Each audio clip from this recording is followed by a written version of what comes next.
Kamioka say His Excellency Onyenruho. Honorable Ken Agyapong afano. Omuhu a and actually G2 me say so benya position bia. G2 me say wo oboa. Obi obitima won the position eh omo a ono mu gina as presidential phone. Okay. Aspirants no. Omo no obitima won position but where odi achi no eh dey ma obebre. And into Bibe MPP nearby Ken Agyapong man position that the reason is a solitary. But that is something that is must. So what I say. Yes. But I did back say be Ebeka say Jawasem but a dani bedru. Inti oh ye be a no ye. Na delegates are moye ana me can say me be say free Bawumia Dr. Bawumia echi akoka Ken Agyapong. Yes.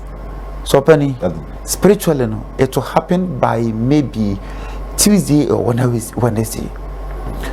A brother Ebe make a mitch na wukwada. Brother na wukwada. The Unyakupo na so kind. Say gurus nidi. Ebeko. Some of them will call Ken. Say Ken. Now we have seen in the realm of the spirit. Say a kama come mi hunu say ubenya. The sense in say dia me beto ama.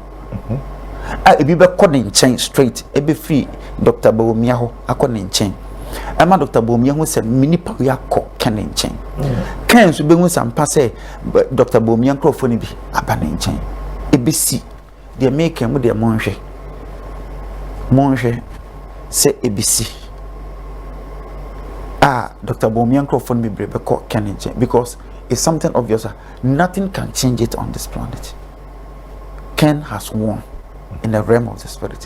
Now, the Yanakranso Pijamo, they are running after Ken in the realm of the spirit.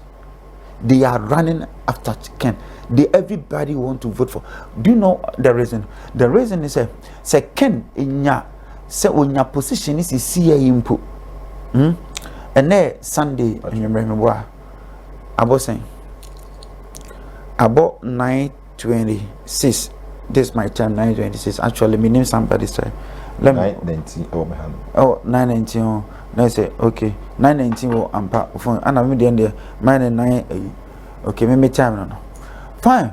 Enko si Saturday and you may samri. Na di bisi. Nasi abuba me ni mwanda ho. Na ni mwanda ho. Na omo a dem wan say some delegates be omudi Dr. Bawumia chi strong pa no. Some of them omo pe position say Ken in your position na oman bi no ombo Ken no. And as a matter of fact Ken will do it also. And I say yenyen to abaye presidential year 2028 no. Kwa na Ken na start ye no me bia powerful e MPP mo. And do you know say Ken you be a ohadwen kakra eba ebufuo ni ade a on we tutujagu.